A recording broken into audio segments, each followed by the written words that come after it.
কাঠের ঘর বানাবো বলে এই আইসক্রিম স্টিকগুলো কিনেছিলাম। কাঠের ঘর তো বানানো হয়ে গেছে, এরপর এই স্টিকগুলো পড়েই ছিল। ভাবলাম কি বানানো যায়, তখনই মাথায় এলো এই আইসক্রিম স্টিকগুলো দিয়ে একটা ফটো ফ্রেম বানানো যাক। তো তার জন্য আমরা নিয়ে নিয়েছি এই আইসক্রিম স্টিকগুলো আর নিয়ে নিয়েছি একটা কার্ডবোর্ড, যাতে এই স্টিকগুলো একের পর এক ভালোভাবে সেট করতে পারি।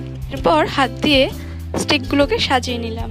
তারপর ফেভিকলের সাহায্যে এই স্টিকগুলোকে কার্ডবোর্ডের সঙ্গে আটকে দিলাম। সামনে দুটো এবং পিছনে দুটো আইসক্রিম স্টিক নিয়ে ভালো করে আটকে দিলাম, যাতে ফটোটা ভালো করে রাখা যায়। এই বলতে বলতে আমার ফটো ফ্রেমটা প্রায় হয়েই এসেছে। এইবারে একটা স্ট্যান্ড লাগিয়ে দিলেই ওর নিজের পায়ে দাঁড়াতে পারবে। এরপর ফটো ফ্রেমটাকে স্ট্যান্ড করার জন্য গ্লুগানের সাহায্যে এটা একটা স্ট্যান্ড বানিয়ে নিলাম। কিন্তু ফটো ছাড়া এই ফটো ফ্রেমটা বড্ড খালি খালি লাগছিল, তাই ভাবলাম কিছু একটা এর মধ্যে বানিয়ে রাখা যাক। আমার কাছে ফটো ছিল না, তাই জন্য আমি কোনো ফটো রাখতে পারিনি। কিন্তু সেটা বানাতে গিয়েও মুশকিলে পড়লাম, কি বানাবো ভেবেই পাচ্ছি না। তারপরে ভাবলাম একটা ফ্লাওয়ার মোটিভ কিছু এঁকে তার মধ্যে আমার চ্যানেলের নাম লেখা যাক। তৈরি আমার ফটো সহ ফটো ফ্রেম।